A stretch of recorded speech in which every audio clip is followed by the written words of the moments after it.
Miramos a los mercados. Juan Enrique Cadiñanos, consejero delegado de Admirals en España. ¿Qué tal? Muy buenas tardes. ¿Qué tal? Muy buenas tardes. ¿Qué valoración hacemos de ese dato de nóminas ADP, en las nóminas privadas en Estados Unidos, y de ese paro semanal que ha salido con tono mixto en Estados Unidos hace unos minutos?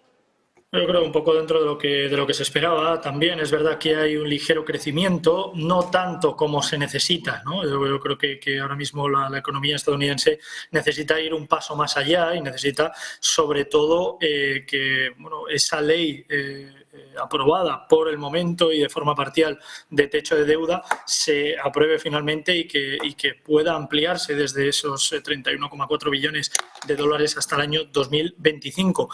Insisto, los datos buenos, no excesivamente buenos y no exageradamente buenos, lo cual lógicamente da un cierto respiro a la economía estadounidense, pero obviamente estamos hablando un poco de una parte irrisoria dentro de cuál es el problemón en este caso que tiene Estados Unidos con crisis de deuda, con crisis de liquidez y sobre todo, como digo, con esa situación del techo de la deuda que si no se aprueba finalmente en el Senado, Estados Unidos tiene muchas probabilidades de incurrir en un impago y por lo tanto en una bancarrota. Insisto, si la ley del techo de deuda no se aprueba finalmente. Hoy hemos tenido también, Juan, ese dato de inflación de IPC en la eurozona ha sorprendido y para bien al mercado, 6,1% de incremento interanual, 2 puntos más o menos de recorte con respecto al mes pasado, y deflación de la energía, que es también lo que más me ha llamado la atención. Sí, el dato anterior era del 7%, la previsión estaba en el 6,3%, finalmente un dato cuyo sesgo en 6,1 sorprende para bien. Es un dato positivo, lógicamente, para Europa y sobre todo positivo también a medio plazo. Tenemos que tener en cuenta que hablamos de un dato en cuanto a inflación y en cuanto al índice de precios al consumo, un dato a corto plazo, pero también un dato adelantado en cuanto a previsiones secundarias y sobre todo de forma indirecta.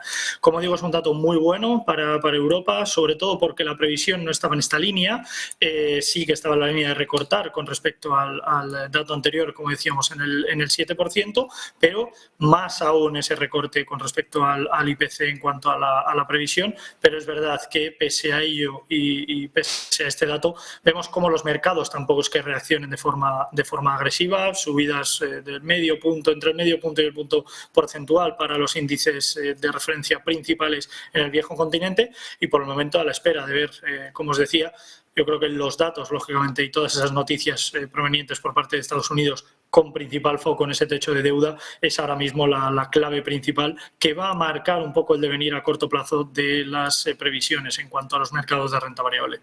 Precisamente vamos a mirar a esos mercados por un sector concreto, es el de la inteligencia artificial, el boom que estamos viendo en estos últimos días. Hoy precisamente se han publicado perspectivas de negocio por parte de C3.ai. Son decepcionantes para el mercado.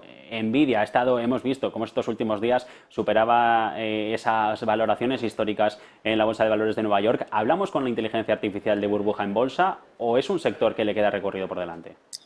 No, yo creo que le queda mucho recorrido, sobre todo porque es verdad que hay muchas empresas y sobre todo muchos países que poco a poco están empezando por decirlo de alguna manera, a meter la cabeza, ¿no? Un poco empezar a invertir en ellas y yo creo que poco a poco tanto las empresas como los países se van a seguir desarrollando en esta línea. Es verdad que podríamos estar ante posibles, por decirlo de alguna manera, mini burbujas dentro del mismo sector, pero por supuesto yo creo que nos encontramos en una situación en la que en general vamos a ver un crecimiento quizás más lento de lo que se esperaba o más lento de lo que se podría prever, pero yo creo que nos encontramos ante una situación muy buena, un sector con muchísimo crecimiento y yo creo que esto lo vamos a ir viendo no ahora sino también en los resultados presentados por las principales compañías dentro de este sector, en las cuales vamos a poder ir viendo un crecimiento, como digo, trimestral en sus ingresos y que lógicamente todo esto se traducirá